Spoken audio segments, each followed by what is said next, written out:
करके आप पूछ सकते हो, ठीक है, एजुकेशन सब्जेक्ट को लेकर के या पेपर 1 को लेकर के क्या ट्रेंड एनालिसिस है, यूनिट वाइज वेटेज कहाँ से कितने क्वेश्चन बन रहे हैं, किस यूनिट पर आपको ज्यादा ध्यान देने की जरूरत है और किस यूनिट को आपको अभी पढ़ोगे, पहले पढ़ोगे, तमाम चीजें।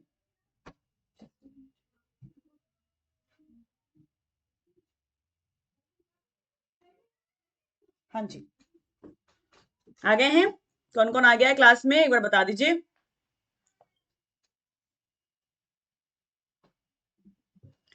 ओके, सबसे पहले ट्रेंड एनालिसिस में मैं आपको ये समझाना चाहती हूँ कि आज 2 सालों से यही चल रहा है कि यूजीसी नेट का सिलेबस चेंज होने वाला है, चेंज होने वाला है, चेंज होने वाला, बट ऑफिशियली अभी हमारे पास कोई भी ऐसा सिलेबस नहीं आया।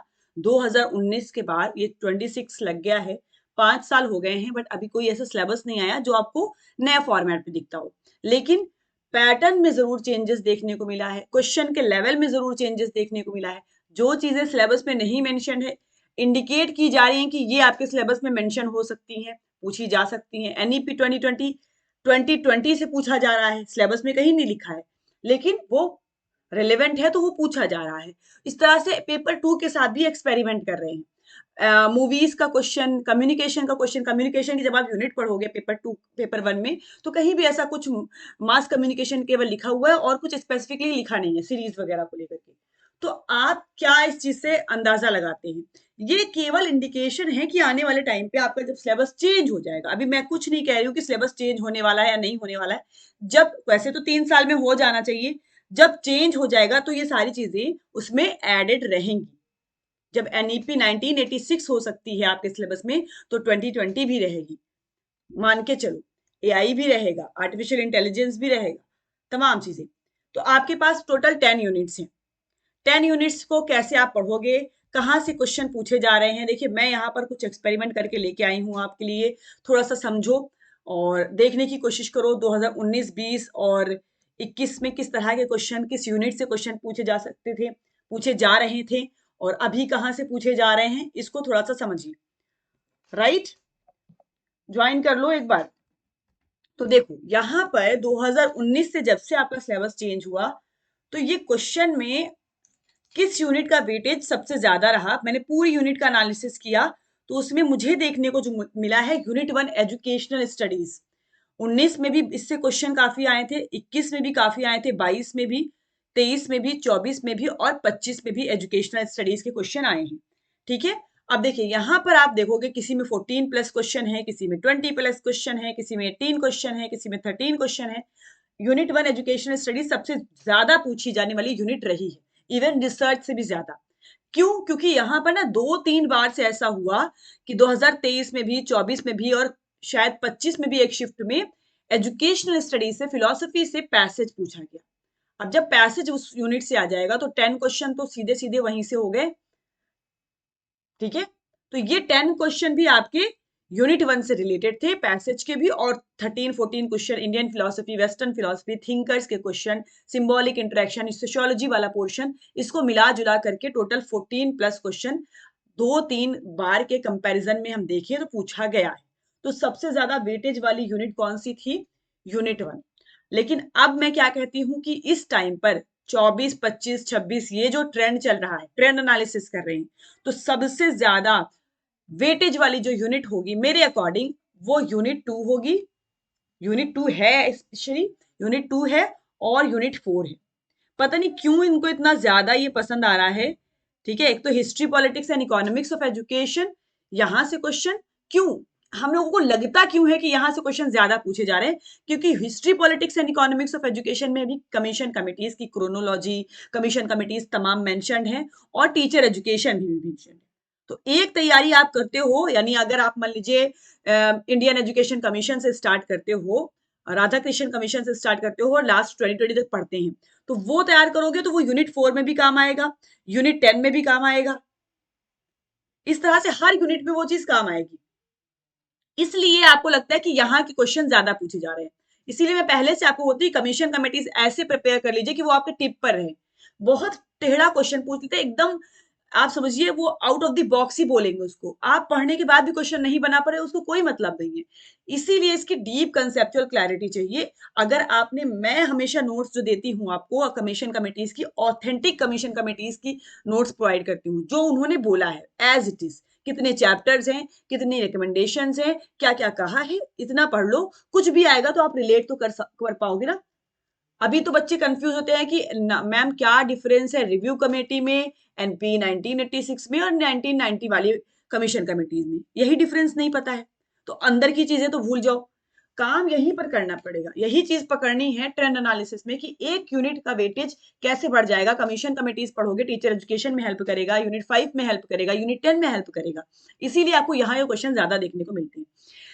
कंपेरेटिवली हम लोग ये सुनते आ रहे हैं कि यूनिट 3 के क्वेश्चन कम हो गए। मैं तो बिल्कुल इस चीज को नहीं कह रही हूँ और आप लोग भी नहीं कहोगे, क्योंकि यूनिट 3 के क्वेश्चन हर बार 10 क्वेश्चन 9 क्वेश्चन 10 क्वेश्चन 9 क्वेश्चन, अभी भी आप 25 में भी देखोगे तो 10 क्वेश्चन 8 क्वेश्चन ऐसे पूछे गए हैं, और यही वेटेज है, और यही समझ लीजिए हर यूनिट में है।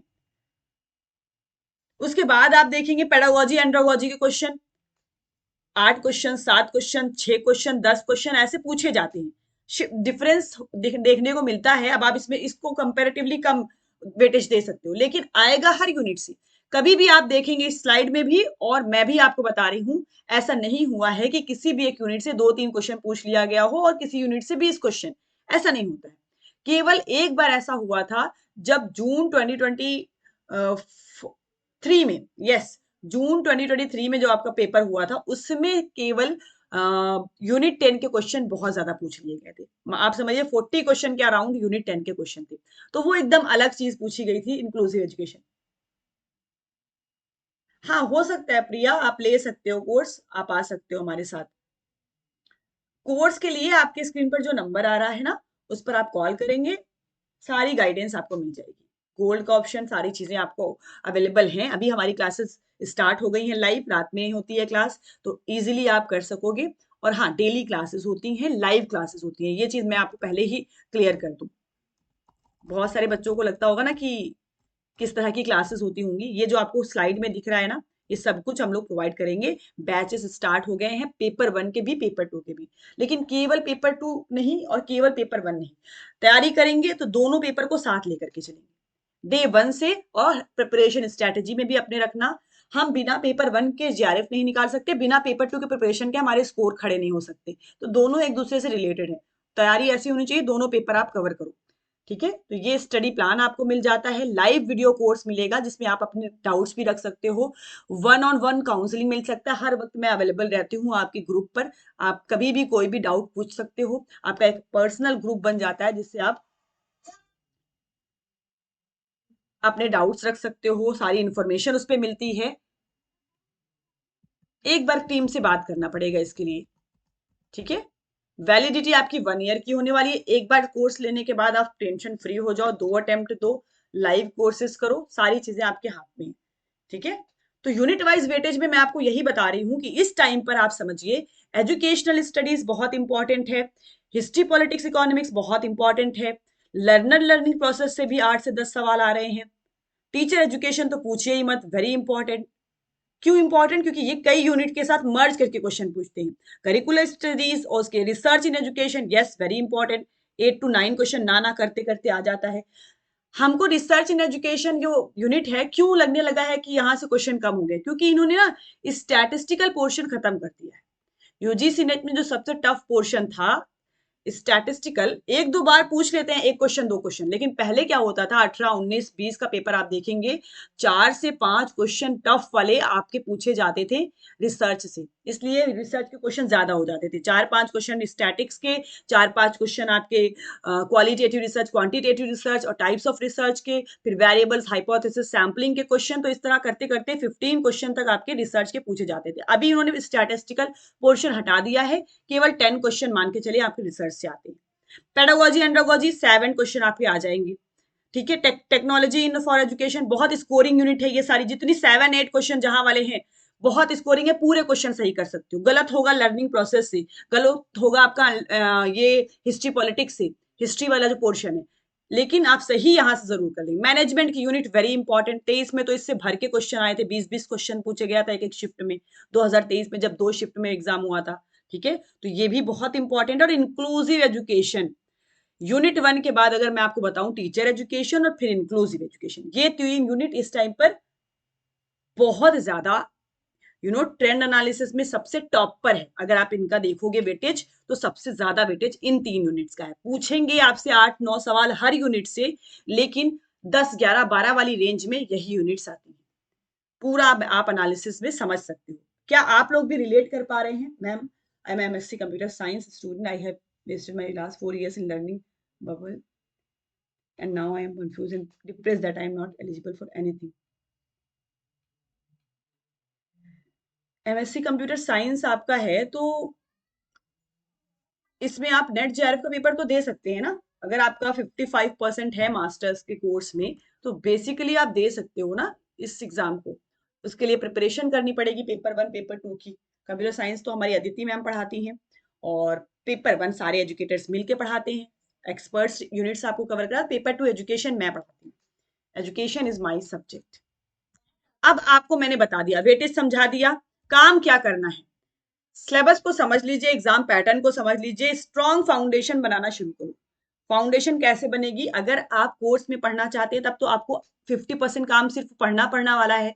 कोर्सेज में कंटेंट आपको एक जगह पर प्रोवाइड किया जाएगा, लेकिन अगर आप सेल्फ स्टडी भी करना, हमें मेरी जो क्लास होती है ना वो ऐसी होती है कि आपके साथ भी मैं गाइडेंस प्रोवाइड करूं कि जो बच्चे कोर्स नहीं ले रहे हैं या नहीं ले सकते हैं या तमाम रीजन है, वो उतना बड़ा रीजन भी नहीं होगा अभी के लिए, मैं बता रही हूँ। आप सेल्फ स्टडी से भी होता है, ऐसा नहीं है कि सेल्फ स्टडी से सिलेक्शन नहीं होता, लेकिन अगर आप डेटा देखोगे ना तो हर एक स्टूडेंट जो भी सिलेक्टेड है, ज्यादातर वो कोई ना कोई कोर्स लेकर के पढ़ करके तैयारी करके तब सिलेक्ट होता है, क्योंकि दे नो कि क्या चाहिए, क्या डिमांड है, कितना कम टाइम है, कितने कम टाइम पे सिलेबस 20 यूनिट्स को कैसे कवर करना है।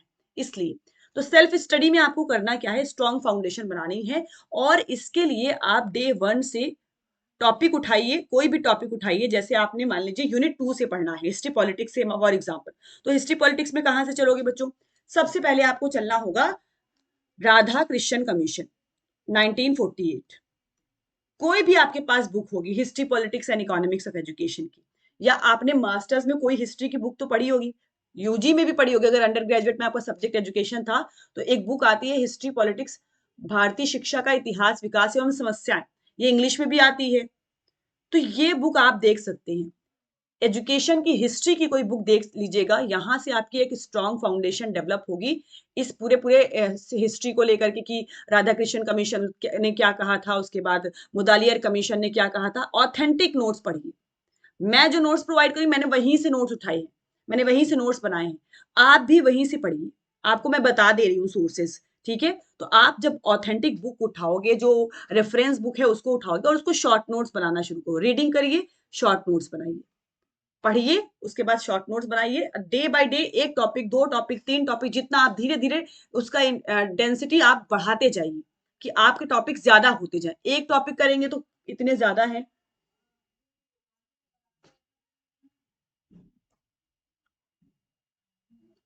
Yes, you can appear. I am in my last semester. अगर आप लास्ट सेमेस्टर में है तो अपियर कर सकते हैं इसके लिए। यस, कर सकते हैं विश्वास जी, बिल्कुल कर सकते हो अप्लाई। ठीक है, उन्होंने 2 साल का अभी थोड़ा सा चेंज हुआ है, कि जैसे आप मान लो 2 साल का कोई मास्टर कोर्स कर रहे हो और फर्स्ट सेमेस्टर में हो, पहले फर्स्ट सेमेस्टर वाले भी फॉर्म फिल कर लेते थे। लास्ट टाइम से, यानी अभी जून, ये दिसंबर वाले साइकिल से ऐसा इन्होंने किया है कि अगर आप सेकेंड ईयर में हैं तभी फॉर्म फिल कर पाएंगे, यानी थर्ड सेमेस्टर में है तब आप फिल कर पाएंगे। नहीं, ऐसा माधुरी चौधरी जी बिल्कुल भी नहीं है। पीएचडी के लिए डबल पीजी होना कंपलसरी है क्या? नहीं।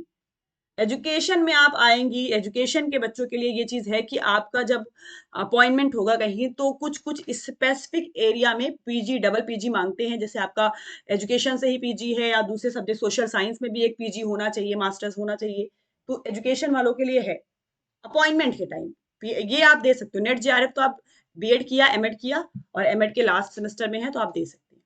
ठीक है, तो ये आपको काम शुरू कर देना चाहिए। आप बेगिनर हैं, स्टार्ट करने जा रहे हो, अभी अभी आए हो इस फील्ड में, फिर भी और उसके बाद आपकी 10 यूनिट भी तो इंतजार कर रही है, केवल एजुकेशन थोड़ी ना है। 10 यूनिट। अब आप देखिए कि कहाँ से क्वेश्चन आपका चौथा अटेम्प्ट है, पांचवा अटेम्प्ट है, कोई भी अटेम्प्ट है, छठा है, आप इन अटेम्प्ट्स में देखिए कि हर बार कहाँ ना कहीं कमी रह जा रही है। कौन सा एरिया है जो अभी तक मेरा स्ट्रांग नहीं हो पाया, ये चीज एनालाइज करना बहुत जरूरी है। डीआई के क्वेश्चन आज के आपके पहले अटेम्प्ट से गलत होते हैं तो आज तक गलत हो रहे हैं, तो आपने उस पर काम नहीं किया ना, इसका मतलब आप काम करिए, मेहनत करिए, उसके बाद आसानी से क्वेश्चन बनने लगेंगे।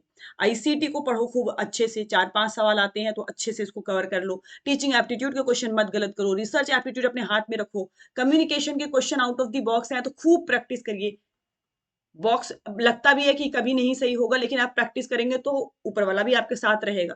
आप मेहनत करके जाओगे तो अपने आप क्वेश्चन सही मार्क करके, नोट किया होगा आपने ये चीज, तुक्का भी सही होता है। हाँ बिल्कुल पॉसिबल है विश्वास जी। 6 मंथ में सिलेबस को कंप्लीट करना 100% पॉसिबल है। बस आपको एजुकेटर के साथ साथ चलना है। जिस दिन जो क्लास कराई जाए लाइव क्लास अटेंड करिए, नोट्स बनाइए, शॉर्ट नोट्स में जो पॉइंट मिस हो जाता है उसको रिकॉर्डेड देख करके फटाफट से कंप्लीट कर लो। उसी नोट्स को आपको पीडीएफ फॉर्म में भी दे दिया जाता है ताकि आप उसको अच्छे से नोट्स बना सके और फिर उसके पीवाईक्यूज को सॉल्व करिए। मेरे जो सेशन होते हैं ऐसे ही होते हैं, और फिर वो डेली आपको क्लासेस मिलेंगी। तो आपका 6 मंथ में ही सिलेबस हम लोगों को टारगेट होता है कंप्लीट कराना, और अच्छे तरीके से कंप्लीट करना। ठीक है, तो अब आप लोग सीरियस हो जाइए। Higher education, PDE, ICT, LR, MR, देखो मेरी मेरी जो यूनिट थी, मैंने ये सोच रखा था कि ये कॉम्प्रीहेंशन है, तो सबसे पहले कॉम्प्रीहेंशन करूंगी। 30 क्वेश्चन ये सही करने, फ्री के मार्क्स इसको हैं। ठीक है, फ्री के मार्क्स है ये। यस, कंप्यूटर साइंस के लिए तो बिल्कुल है, सबके लिए, एजुकेशन के लिए भी है, बैचेस के लिए तो हमारे प्रॉपर चलते हैं, तो आप उसमें इनरोलमेंट ले सकते हो। एजुकेशन को लेकर के कंफ्यूजन नहीं होना चाहिए किसी भी तरह का। अब इन यूनिट्स में सबसे पहले सिलेबस को पढ़ना और समझना और याद करना शुरू कर दो। मैं हमेशा मेमोरी मेमोराइजेशन पे भी फोकस करती हूँ, आपने देखा होगा ना। इसको रोट लर्निंग नहीं कहेंगे, इसको स्मार्ट स्टडी स्ट्रेटजी बोलेंगे। क्यों? क्योंकि जब आपको याद ही नहीं होगा कि यूनिट 10 में लास्ट पार्ट में क्या टॉपिक है, तो आप उस टॉपिक के बारे में क्या जानोगे। तो सबसे पहले स्टार्ट करो सिलेबस को। मैंने लिखा है ना ये पॉइंट, अंडरस्टैंड द सिलेबस। लिखने से क्या, ये चीज है ही, फॉलो करनी ही है आपको। सिलेबस को सबसे पहले समझो, याद करो, रोज देखो कि अच्छा यूनिट 1 में ये टॉपिक्स है, इसको मुझे ऐसे ऐसे पढ़ना है। ठीक है, स्ट्रॉन्ग फाउंडेशन बनाइए। जेआरएफ चाहिए तो ये चीज करना पड़ेगा। हर एक टॉपिक को लेकर के शॉर्ट नोट्स बनाना शुरू कर दो, समझना शुरू कर दो, इंटरेस्ट बना लो। इंटरेस्ट खो चुका है तो फिर से बना लो कि मुझे इस फील्ड में जेआरएफ मेरे हाथ में चाहिए आने वाले 6 महीने में। मैं अभी आपको, आज की क्लास आज हो गई है 20 जनवरी, तो 20 जनवरी में आपको मैं बता रही हूँ कि अगर आप सीरियस हो और अभी से तैयारी करना शुरू कर देते हो, तो डेफिनेटली कोई भी ऐसा फैक्टर नहीं है जो आपको रोक सकेगा आपके जेआरएफ को दिलाने में 6 महीने में।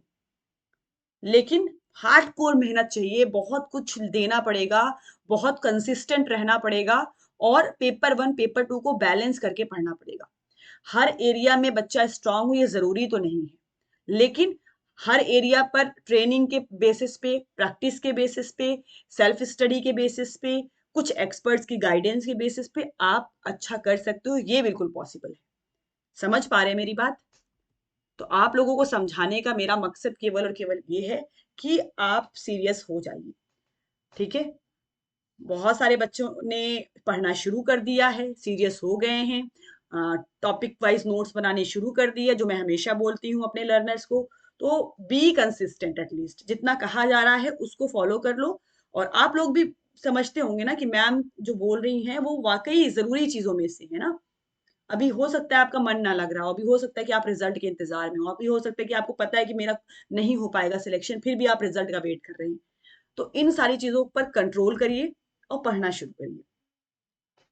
ठीक है, तो मैंने आपको आज के इस स्पेशल सेशन में ट्रेंड एनालिसिस बताया कि कहाँ से क्या क्वेश्चन बन रहे हैं, पैटर्न असर्शन रीजन की तरफ आ रहा है, पैटर्न आपका फिर से match the following, descriptive question, long question यही पूछे जा रहे हैं, यूनिट वाइज वेटेज आपको बता दिया है, प्रिपरेशन स्ट्रेटेजी क्या होनी चाहिए आपको बता दिया है। अब हो जाओ तैयार, अब आपको लेट लतीफी नहीं करनी चाहिए। ठीक है, तो this is all about today's session. अगर आपको थोड़ा सा रिलेटेबल भी लगता है तो जरूर लाइक एंड शेयर कर दीजिएगा वीडियो को।